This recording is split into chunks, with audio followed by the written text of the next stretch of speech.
Well, hello and welcome back to Kindled. I'm your host, Haley. I'm excited to bring you today's conversation with Suzanne Venker. I know you guys are going to love this conversation as I did. Before we get into that, I want to remind you that you can leave a rating and review for the podcast. If you love the podcast, if you've enjoyed it and benefited, I would so appreciate if you do that. So thank you in advance, and thank you so much to everyone who has already done so. Be sure and come find me on Instagram at haley.kindled, as well as scrolling down in the show notes to find links to all the sponsors' websites and the discount codes that are mentioned in the ads. As always, if you support our sponsors, that is a direct way to support my show. They are excellent human beings with solid companies. I love every single one of them. Today is Good Book Mom, We Heart Nutrition, and Foundation Worldview. All three companies that I personally use, love, benefit from. So just a quick plug there for our advertisers who make this show possible. Thank you so much for supporting them. All right, that's all I have in way of introduction. Here is my conversation with Suzanne Venker. All right, so today on Kindled, I am chatting with Suzanne Venker. Suzanne, thank you for being on today. Thanks for having me. So I would love to hear from you before we get into the topic today, just who you are, what you do, why you're passionate about the topic that we have on the docket for today. So I guess the meat of my message, or what moves me, is that, I've always felt very strongly about people being steered wrong, right? Or being lied to. And especially when it's for the sake of just not hurting feelings or stepping on toes or being politically correct and all of that. When those things are not a reason to just hold back on the truth at all, because it's not helpful, it's harmful. So the biggest thing for me is that women have been taught to map out their lives as though they're no different from men, as though their bodies don't do something very, very different from a man's body, and that phase of their life is going to change their priorities dramatically. And there is no reason why we can't teach young women to construct lives that put that reality at the center and play the long game and not deny the reality of what's going to happen later for most women when they get married and have children, in order to pump them up and make them feel good because they can do whatever they want and there's no, sky's the limit and all of that. Like, that's just not enough. That's not helpful, because what I get are the women who are right around 30 years old and they are desperate to find a husband and they're struggling and they want to stay home with their baby, but they can't because they've made all these decisions relationally, financially, academically, professionally, that have sort of kept them from being able to do so because no one taught them how to map this out in advance with this other goal in mind. If it makes sense. Yeah. It's so frustrating to me because it's unnecessary. And those are the women I hear mostly from, and it's all preventable. Sorry, you cut out there. It's all simple. It's all preventable. Preventable. Yes. I mean, it doesn't have to be this way. And the only reason it is that way is for political reasons. And that's really what started me, down this path. So talk more about that. What are you referring to there when you say it's for political reasons? I kind of assume you're talking about feminism. You're talking about women being put into the workforce, right? Yeah. Like, oh, hey, you're going to really be fulfilled if you go and work for this man instead of you're in your home and for your family. Exactly. But can you expound on that? Well, yeah. And what's important about that is, I'm 58. So I saw this in a different phase than somebody in their 30s or 20s who don't really understand. They don't even think about feminism. It's like, who cares? What's that? It's just so folded into the fabric of society that nobody thinks of it as a separate entity that was at one point and had to be, prior to it becoming part of society, it was a movement, right? And it had to be sort of forced down people's throats, if you will. And it took a long time. But if you're in your 20s or 30s, you didn't see that. And so I don't really want to harp on what happened then, except to just say there was a movement to get women out of the home and into the workforce. And the people who led that movement, may have been atypical women, right? They didn't necessarily want to be traditional wives and mothers, or they didn't get married at all. A lot of them, or they were lesbian, or they had one kid, or in whatever way, they were just different from most women, which is absolutely fine. But they wanted to turn the whole world upside down to just sort of accommodate them and make something out of something that wasn't, or at least take a piece of truth and extrapolate it to mean something bigger than it did. Mm-hmm. So, for example, you think of the woman who never got an education, and she was married, and she and her husband left her 20 years in, and for a younger woman, and then she's strapped, which is a horrible situation, and nobody would think that's good, but they would take that and blow that up to be, this is the average family, the average marriage, and what's going to happen to you if you don't go, quote unquote, get a career and make that the center of your life. I mean, basically, it was like an overcorrection to a minority situation. Right, right. And we see that so often, basically determining public policy and what the majority should do for based on the 1%, right? We see that with the trans Right. movement as well. Hey, we gotta turn all the bathrooms into all gender restrooms because there might be 1% of people who don't identify as Exactly. the same body that they're in. And so now we have to make the 99% pay the price for that. So it's the same mentality. Same mentality. And so, your message is essentially what? That women, I'm sure you get questions. Are you saying I shouldn't Rich. go to college? Are you saying I shouldn't have a career? Are you saying I shouldn't contribute to the bottom line of my family? What Yeah. is your message there? My message is, um, life is long, and you need to play the long game and consider the fact that what's important to you at 22 isn't going to be important to you at 32. Your priorities are going to change. The chances of that happening are so great. I'm going to bank on the fact that it's going to happen to you, even if you're one of the few who it doesn't, because most women still do get married and still do have children. That's still what they do. Let's build a life that makes it work for the long haul, not just for a finite 10-year period where you're then stuck and everything goes south from there, which is what often happens. Like, for example, if you're not taught to think about marriage and to put it off until the last possible moment and focus on your career, then you are invariably going to approach all the relationships you have up until that point very differently because you're not thinking about it in terms of, I mean, in other words, there's no point in really dating somebody if you're not going to think about marrying them, because everybody who gets in a relationship, if it goes on long enough, you're going to be in a relationship where you're in love and you're going to talk about marriage. It's kind of, I mean, what else would you do but talk about that? Or why are you that far along? But be open to it. And if you're not open to it, you're going to move through your relationship differently. And because you're always going to be prioritizing something else. And you always think you have so much time until later. And then what happens is it's 10 years on and your pool of marriageable men has shrunk. You are now kind of desperate to have a baby. And so you're going to date differently with that mindset than you would have 10 years prior because you're not desperate. And you're going to kind of take what you can get or make a relationship into something that it shouldn't be because you want to have a baby. It's just a bad mindset to be in at that phase of life. That's just Because one. you've right, right, because you've built Yeah, your babies life I find. around. Well, yeah, and you oh my gosh, like, all of a sudden, you just wanna have a baby. So, when you're going out dating, you're coming at it with a completely different mindset, and how you assess the person you're dating is going to be different based on that, if that makes sense. I want to interrupt this episode to tell you about one of our sponsors, and that is Good Book Mom. Good Book Mom finds outstanding children's books, filtering everything through a biblical worldview. When you become a member, you get access to Good Book Mom's book lists, which contain over 1,200 and counting book titles for your kids ages 0 to 12, and lots of bonus content like mini courses and the book club. Some of their most popular book lists include Christian fiction for ages 6 through 12, the Puberty and Intimacy book list, and kids' theology books good enough for adults. The Good Book Mom membership gives you rotating access to book lists, about 5 to 6 lists per month, and the yearly membership gives you full access to everything.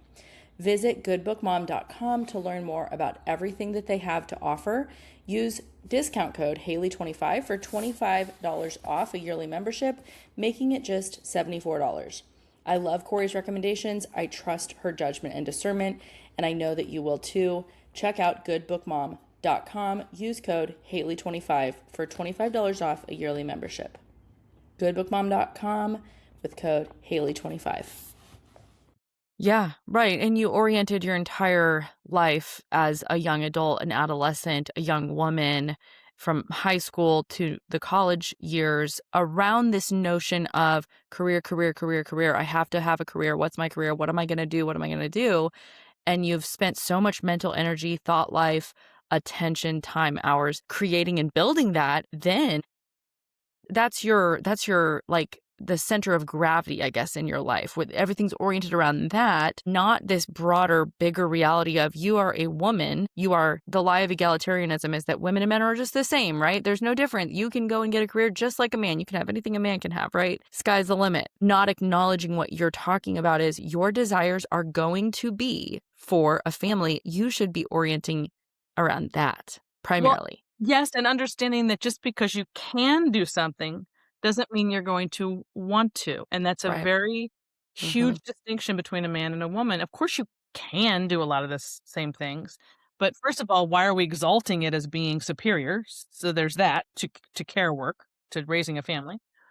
Why is that? Why should you be like seeking out, I can do that too, as though that's somehow better, right? But then also, yeah, the notion that your life isn't going to be more multifaceted as a woman than a man's is, and that that's okay. And a lot of this has to do with the differences between women and men, because we're not allowed to talk about them. And that's also a big taboo thing. And so it's really hard to come at this conversation if you can't talk about sex differences.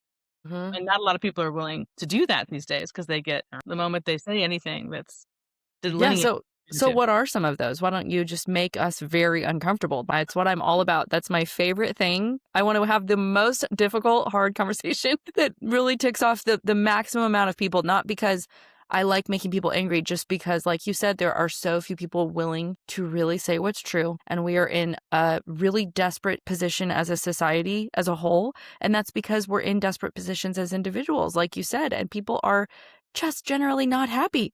I mean, you see, the women who are slaving in a job and trying to be a mom, they're now, all they can talk about is mental load. They're miserable because turns because out no one, you're not supposed to do all of it at the same time. correct. And that goes back to my initial premise is, had somebody said, this is not doable to try and raise babies and small children especially, but you just raise children in general alongside a full-time, taxing career. Now, could you have a job? Maybe. Part-time job? Sure.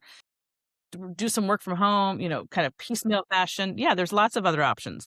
But this full-time careers, because careers in and of themselves are taxing. They're not jobs Yes. you check in and check out of. Right. They're always, it's a completely different thing to say, pursue a career than find a job you like. Like those are two different things. So no one said, hey, this taxing full-time career is going to naturally conflict with raising babies and small children who are, talk about taxing work, right? They need you 24/7. How on earth can one person do two full-time jobs simultaneously? Right. And the reason why that's not said in that way is because we've, demoted the process and the job of mothering littles and not understanding the 24/7 taxing care that is. Nobody ever talks about that. It's almost like, well, kids can just kind of come along for the ride while you're building this other life. And that's, you just have them and then they just fold them into your life. And that anybody who's had children or at least been home with them knows that that's ridiculous. It's not possible.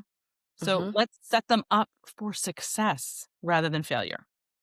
So how do you believe we should do that? Where does that begin? Like, Yeah. I have 4 girls, ages 11 down to 18 months. Oh, wow. So this is a really personal conversation for me. And even though I was homeschooled and raised in a Christian home, I think so much of this was just in the water, in the air, like you described. I never would have ever said I was a feminist. It was just a given. You're going to go to college. What's going to be your degree? What do you want to do? And I thought, yeah, I want to be married and be a mom someday, but it wasn't central. It was like, that's a secondary desire after I kind of do my thing first.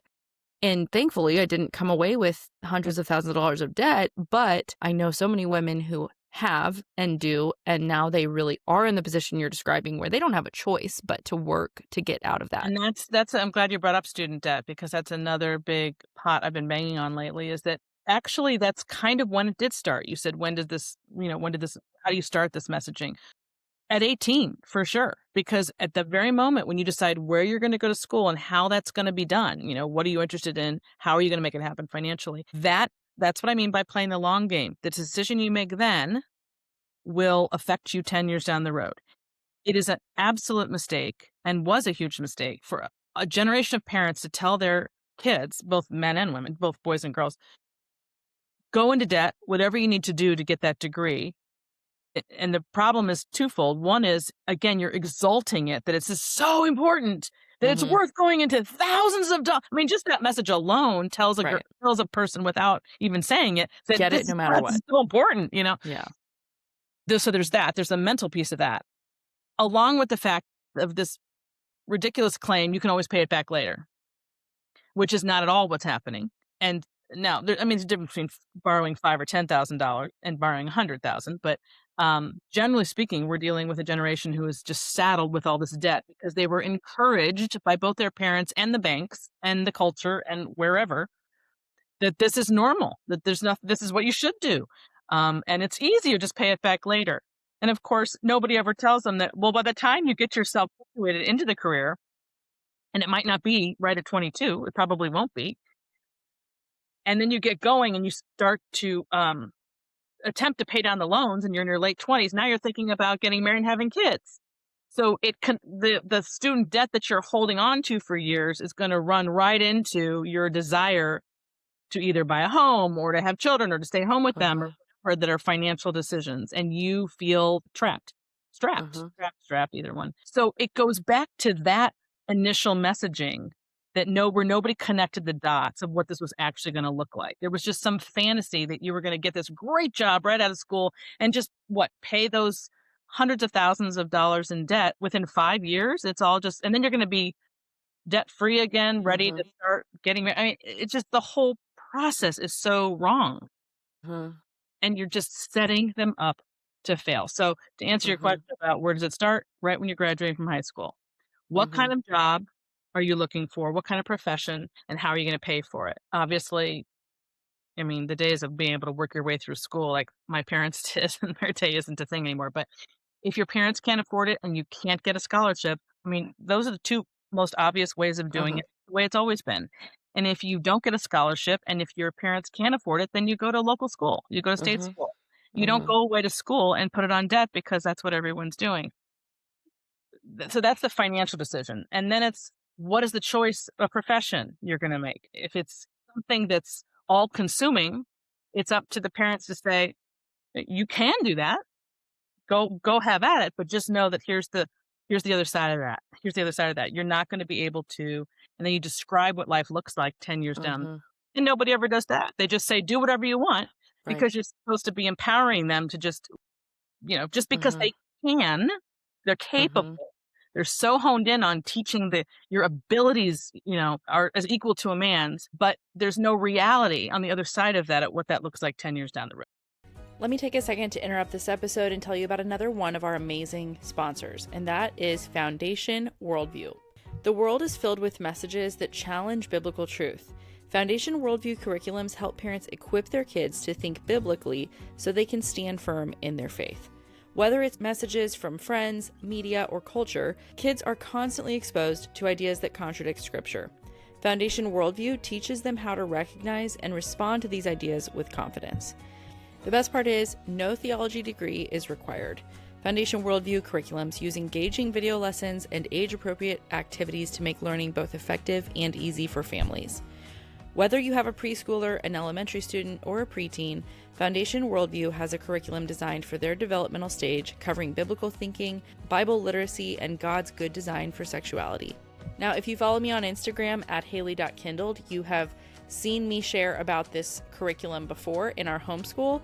I use it with my own girls, and I absolutely love this curriculum. And my favorite part is just the rich conversations that come out of the lessons when we do them together, and they are often a starting point for really bigger, deeper conversations that we have because of the curriculum. And I just love sharing about it because I know so many moms need a framework. They need help knowing how to address these big topics, where to begin, and they want to make sure that it's like at a level that their kids understand, while also challenging them to really take everything back to Scripture and teaching them how to do that from a very young age. So don't wait to build a solid biblical foundation in your kids' lives. Use the code Kindled10 to get $10 off a family license of any full Foundation Worldview curriculum. That is Kindled10 to get $10 off at foundationworldview.com. Right, right. Yeah, I mean, frankly, I want my girls to be introduced to this far before they turn 18. I'd love to probably have them read your book at, 14. Great. At an age where they're starting to kind of think more seriously about maybe they're attracted to boys and they're starting to go like, man, that's okay, this is getting closer. I'm getting older. Maybe I'm interested in someone and I can now picture that I will want to get married someday sooner than later. I'm not saying at 15, 16, Yeah, just, I get it. within the next decade, I would like to be somewhere that I'm nearing that, hopefully, and just having those conversations, being intentional, talking to your daughters about that. I think it's so largely driven by parental narrative and what the parents are a huge influence on their children, right? And Huge. so many of us just kind of had parents that had been told maybe for them it was like college was this new horizon, this new thing that maybe they were first generation or they were the first in their family. They were so proud to be able to accomplish this and they just only wanted the best for us. And so they told us like college is a non-negotiable. You will have an education. The education was just paramount. But a lot of And people that's got okay. That's okay to have, but well, not so much the paramount part, but it's okay to like want them to go to college and tell them to go to college and all of that's fine. It's just, but it's part of life, not the whole life. And your whole life it doesn't need to be at the center hmm and then everything else orbits around that. It needs, what are your value systems? What do you want? What do you foresee? What kind of life do you want? What do you envision? And then make college like a piece of that that orbits around the center of whatever the goal is. And I think if it was modeled well, decently, that would be marriage and family for most people. Now, there's no question that the culture, of course, is changing and it's having an effect on even young girls. So, you might find, I mean, every situation is different. You're going to find girls who say they're never going to want that. But the truth is, they're gonna change their minds. They just are. They're hmm gonna grow, and they're gonna grow out of a lot of that cultural stuff that they've been slammed with, which is really unfortunate. But that's where parenting, I think, really becomes kind of paramount. Let's talk about the experience for children who are not being raised by their mothers, who are being raised by, daycare workers at a ratio of maybe 1 to 10 or 12, not getting one-on-one care, not getting that love and connection and bonding that children obviously need in the early years. I will say I was very blessed to have a mom that stayed home with us, but I know a lot of people my age, a lot of millennial women who I chat with online tell me their mom was very, very work oriented, that she was not there for them. And they still have, even as adults, they still have things that relationally they are working through with their own mom and it's caused issues. So what can you tell us about the experience from the child's perspective of growing up without that secure attachment with the parent? I've really, after dealing with this for the last 25, 30 years, I've really come to the conclusion that I truly believe most people are in the dark about what goes on in the early years. And I say that because, um, I mean, for several reasons, but we know this to be true based on the way people talk about daycare. It used to be 25, 30 years ago, you kind of like explain why your kid's in daycare if they're in daycare. It wasn't like taking a shower the way it is now. I mean, hmm people talk about it like they Uh-huh. genuinely don't think there's anything wrong with it. It's like it's Yeah. the equivalent of going to kindergarten. Or they think it's better. I mean, Or there's they a think lot of it's better. Yeah. like my child's getting a better education. They're Yeah. in Can you believe that? school Yeah. as a 2-year-old. They're going to school, right? Yes. But if you had been around when my kids were little, that was not a thing yet. It was still very much debated. In fact, my first book was so easy to write in the sense that there was so much material on a weekly basis about this topic. I mean, it was just in the news constantly. But then that faded into it didn't fade away. As I said before, it folded into society. So now you don't even question it. It's just part of the air we breathe. And so that's how I could tell the difference from 20 years ago and now when I listen to people talk about it, they genuinely believe it's fine. So the other side won, if you want to look at it that way. They bamboozled people to actually believe this was necessary, good, and right. And it's kind of like smoking. When people jump on board, it really does feel kind of innocuous when everybody seems like they're doing it. And it's enticing to believe that it can't be that bad if everybody's doing it. It's actually the complete opposite. If most people are jumping on board, you really want to start questioning it. Yeah. So those early years, No one ever tells people that those are such fragile years for a new human's emotional development. We're very focused on their physicality. Like, well, if we just change them and feed them, that's really all they need. It's just simply not true. It is where the basis of their emotional security is formed. And if it does not get formed in those first 3 years, for many people, it's a lifelong problem. And that's a hard thing to say and to hear in a culture where people are literally doing something bad for their babies and don't know it, right? It's really hard to hear that, but that doesn't make it any less true. And if we want to turn it around and get people to start waking up and understanding, because a lot of these people are innocent. They really weren't told. So I'm not attacking actually them. And if anything, I'm attacking the generation before that either for their own reasons didn't want to share it or didn't know it themselves. Regardless, turnover in daycare is extremely high, and the chances of a baby getting bonded with one person for that entire 3 years is almost zero, number one. And because they move rooms and people, they're constantly, it's like they're shuttled in and out and they're never attaching themselves to any one person. And there was a big phrase called quality care or quality time back in my day. I don't know if it's Yes. used so much anymore, but I remember having to fight that in an entire chapter of a book that if there's one thing babies need, it's a crap ton of quality time. That's just the reality. And a lot of that time may seem irrelevant to you, may seem boring to you, may seem monotonous to you, but it is everything to them. And things are happening even when it feels like they're not during those early years. So it's really hard to qualify what's happening. And so we're in a society where we like things to be clear and cut, and we like to have stats and we like to have proof and all that. And really you have to be there day in and day out to see how your presence, your constant everyday presence is affecting a human being. It's very hard to convey that in any way other than to just see it, which is another sort of issue with it. But those are the things that form who we are. So I'll just give you an example. If I gave an example in my first book about a baby, or I guess a toddler, climbing stairs for the first time, and you're kind of behind them. And I gave this example because it happened with me and my daughter, and it was the very first time climbing the stairs, which is a big deal. It's a big deal. So she's climbing, and then she's scared because she's going to fall.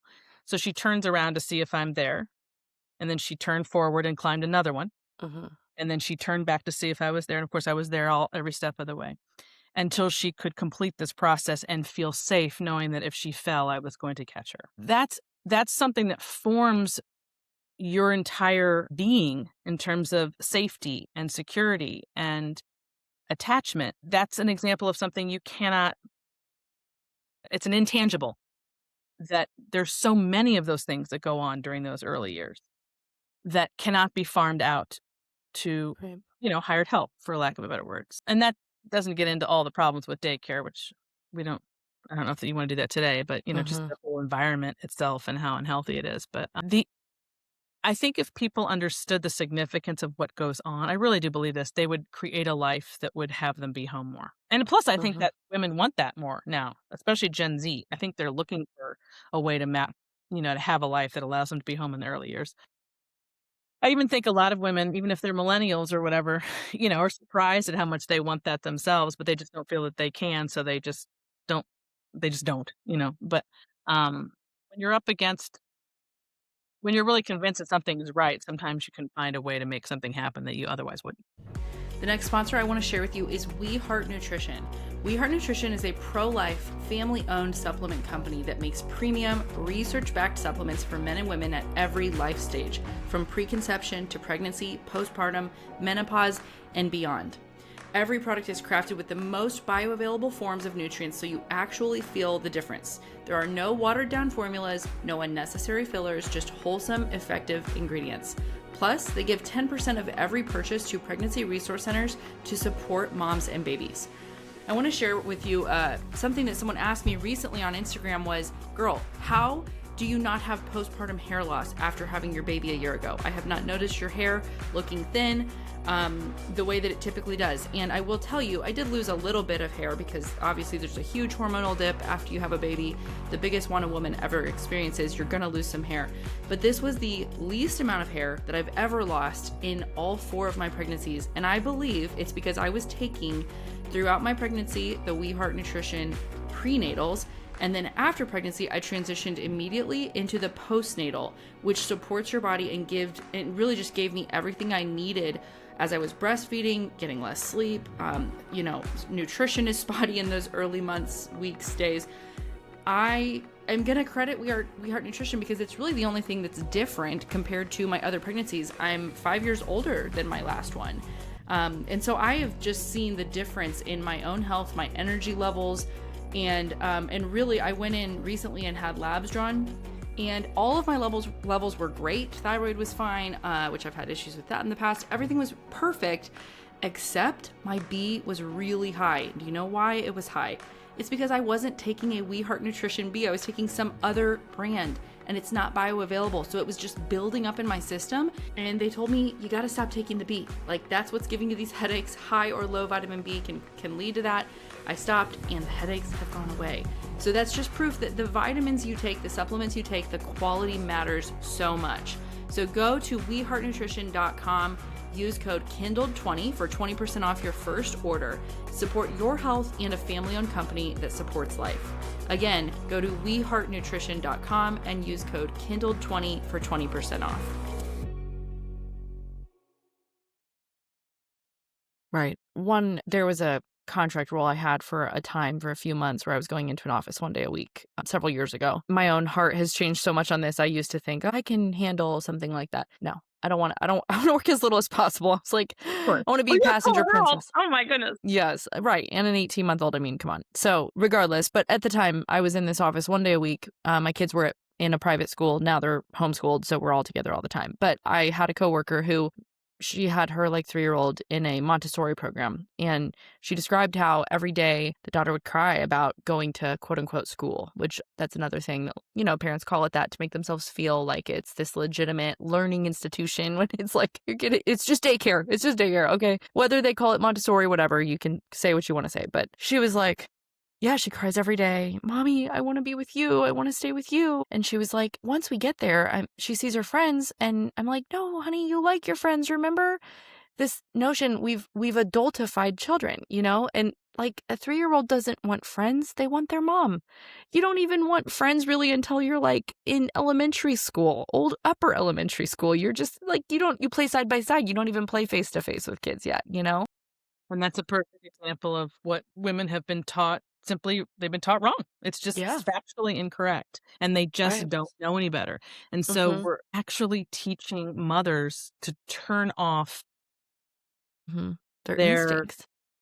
Their instincts, yes, and their emotions to their own child, who's basically saying, "I want." Any cry like that is, "I don't want to do this. I want to go home with you." Yeah, and it's your job to read that signal and say, "Stop. Something's not right." But the culture has taught them you're just supposed to coach them into it and make them make your child want to be there or prove to them that they want to be there. So it's just all a big experiment, really. Yeah. It's not naturally a natural occurrence. Yeah. And I think we have just dialed, everything is happening so much younger. Children are being put in these positions where, okay, you're quote unquote going to school at 18 months, 2 years old, 3 years old, used to be 6, but now you're going to school, and now we think you need friends. Now we think you need to learn from other people, and it's important for you to be good at transition and leaving mommy. And it's really important that you're able to do all these things. And that's just like, why do we believe that children need to do this at such a young age? Like, I have an 11-year-old, and I can adequately challenge her now with situations that are hard for her, with her volleyball games. Hey, this is a challenging, these girls are a year older than you. You're going to be challenged in a good and healthy way. But it's an age appropriate challenge where I feel like at these younger ages, we are expecting children to be capable of things that they're developmentally not ready for. And that's really it in a nutshell. You're asking them to do something before they're capable of doing it. So this concept of creating independence, you don't shove a baby into a group environment and think they're going to develop independence that way. That's just not how it works. The independence comes after the dependence has been met, and the dependence goes first, and that takes several years. You're dependent on your parent or your primary person, and from there, because of that security independence, then you're open and able to become independent eventually. So it's a process, and we're just so, we no longer have the patience for that process. And I mean, definitely not anymore today because of the way we live. Everything's immediate and now and click, click, click. But even 15 years ago, we were still impatient with this. 20 years ago, we just don't want to accept the slow.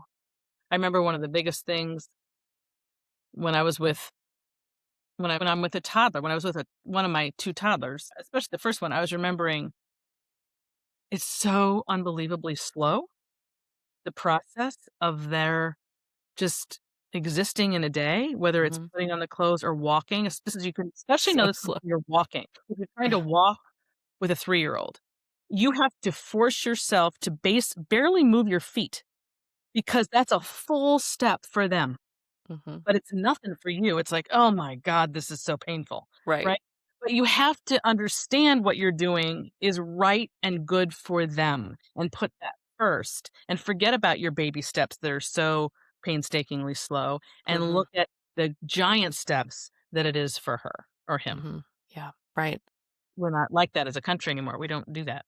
It's all about Right. me. Yeah. We're adult first, not child first, right? So, when you work with women, what is maybe the biggest aha moment or takeaway that you're seeing women have when they start to rethink their life and what they've been taught to believe? They're usually either pregnant or they have a child under 1.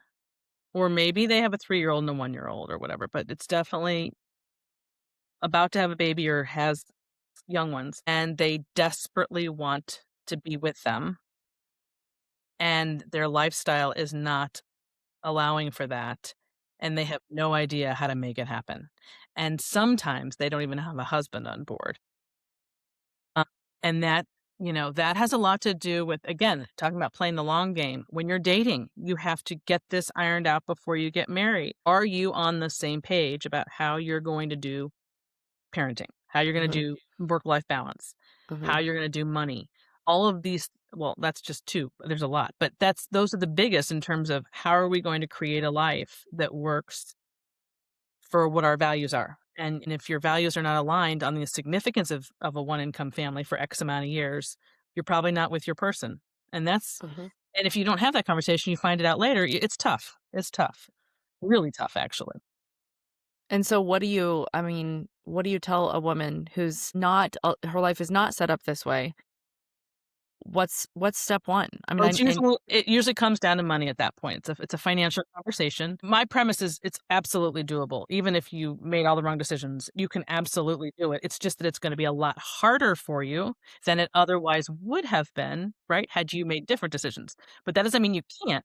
It just means it's gonna be super hard. But you have to keep what your goal is in mind at the very top, and you have to know your why. This is why I'm doing it. It is non-negotiable. So therefore, whatever the path is, I'm going to suffer through that path because of this one goal. So that for them usually comes down to finances. It's all about really delving into their finances at that point and figuring out how you're going to live on one income. And that might, for a lot of them, that's going to be really hard decisions, whether it's moving, renting instead of buying, selling a house, getting near your family, or just simply really tight budgeting. I mean, it depends on the situation, but there's almost always a choice if you're married. If you're not married, I mean, I'll get a lot of single mothers who call me, so that's another conversation.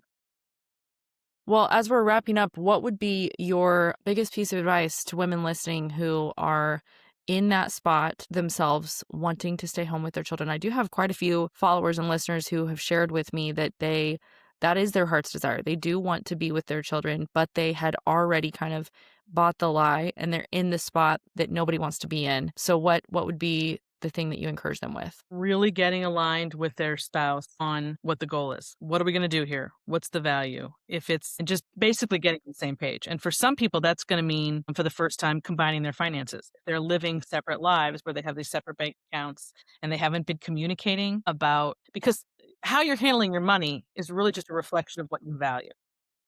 And if you're doing that separately, you're not really a team and you're not really going to be able to make these decisions. So that's like the first order of business is looking at your money and your finances and how are you living your life? Because that shows me a lot when I see that. So it's deciding this is the number one goal and we're willing to do whatever it takes to make it happen. It might even require counseling for some if they are not on the same page. And that's tough. But I don't know. I mean, also, it kind of really depends on the circumstance. It's really hard to generalize to a group of people because everyone's got a different story. For example, let's say you have debt. If I'm a big person, if you fell into the student debt thing that we were talking about earlier, I'd rather you have debt longer and be home. I would rather you prioritize being home for 3 years and just do the minimum payments to get down to brass tacks here.